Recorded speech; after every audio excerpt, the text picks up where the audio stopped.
A dramatic shift in Trump's stance on Ukraine's war with Russia. In a surprising turn of events, U.S. President Donald Trump has declared that Kyiv can reclaim all of Ukraine from Russia, marking a significant departure from his previous position on the conflict. This statement, made on his Truth Social platform, hints at a potential game-changer in the ongoing war. Trump believes that with the right support from Europe and NATO, Ukraine can regain its original borders, citing Russia's economic pressures as a key factor.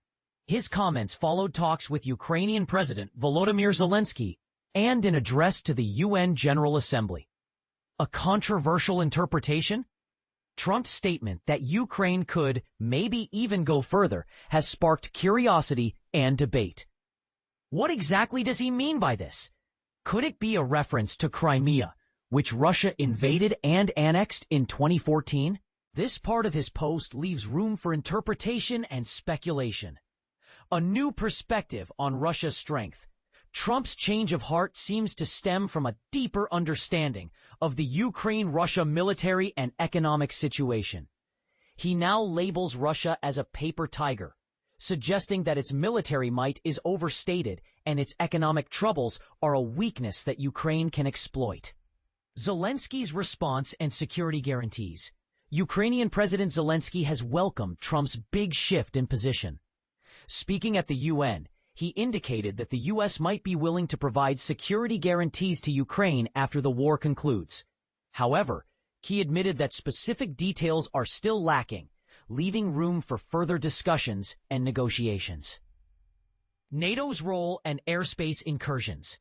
Trump has also called on NATO nations to shoot down Russian planes breaching their airspace, following recent incursions by Russian fighter jets and drones.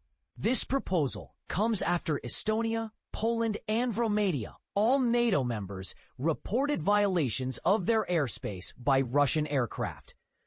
Russia has denied some of these violations, while others remain unexplained. Trump's response to this request for support from NATO allies is cautious, stating that U.S. support would depend on the circumstances. A year of unpredictability. Trump's unpredictable foreign policy style has been a hallmark of his presidency. His latest move could be seen as an attempt to inject new life into peace negotiations that have stalled since his summit with Russian President Vladimir Putin in Alaska. The timing of this statement, coming after a year of dire predictions about Ukraine's situation, is certainly intriguing. The significance of arms sales to NATO. Perhaps the most notable aspect of Trump's post is his assurance that the U.S. will continue to sell arms to NATO, which can then be passed on to Ukraine. While this commitment is not as open-ended as the Biden administration's support, it represents a significant shift from Trump's previous stance and could have a substantial impact on the war effort. What are your thoughts on Trump's latest statements? Do you think his change of heart will have a real impact on the war's outcome? Feel free to share your opinions and engage in a discussion in the comments below.